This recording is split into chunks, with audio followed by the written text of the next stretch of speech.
Hi, I'm Autumn Burns, And I am Braden Coates. and we're the Rural Scholars for Infrastructure Development. And today, we'd like to talk to you about evaluating rural restoration potential and the problems rural communities face in infrastructure maintenance and revitalization. We were able to do this research this summer because of the Rural Renewal Initiative through Oklahoma State University under our advisor, Dr. Paul Weckler. Both Autumn and I grew up in rural communities, so we know the beauty that comes from living in a rural Oklahoma town. Unfortunately, rural areas have aged and began to degrade, threatening the structures located within them. The personal growth and development that comes from being raised in a rural community is special to Braden and I. And we are as part of this initiative because we want to help find solutions for what is remaining and hopefully bring these important areas back to life. The infrastructure research was only located in Harmon County, specifically Hollis, because of the town's emphasis on the concern for their downtown areas. When we first arrived in Hollis, we started realizing what was to come.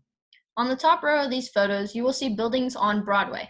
There are issues with concaved walls on that far right photo, splitting of buildings, fallen debris, and in some of the condemned buildings, city members can't even clean the insides due to rotten floors.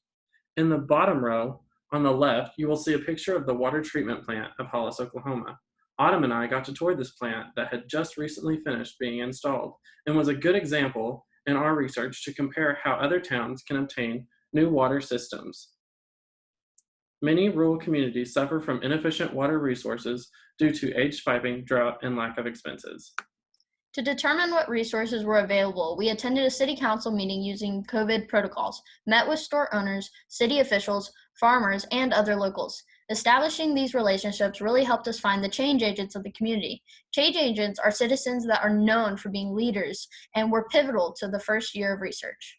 When coming to Hollis, we wanted to create a map using GIS software.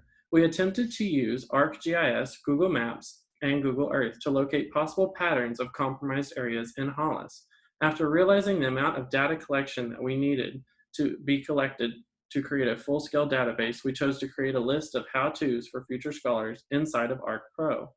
We used these initial observations and our newfound relations to begin researching potential solutions that communities could use when working on these projects. Reaching out to the DEQ, we were able to better understand construction policies and what red tape comes with renovating infrastructure that are dangerous to environmental quality. Many residential areas are degrading and have become less livable due to weathering and lack of resources. This causes depletion on the roofs and structural instability in the houses, leading to asbestos and an increase in condemnable buildings in Hollis. We came to the conclusion that personal grants for individual housing is harder to advertise. Later, this could become a focus for future rural scholars. Hopefully, the rural scholars might look into creating a reasonable hub that contains potential grants to make renovation more attainable for compromised homes. The waste from the buildings due to the presence of asbestos and other harmful materials needed to be handled professionally. Gathering estimates, we learned asbestos testing is very expensive.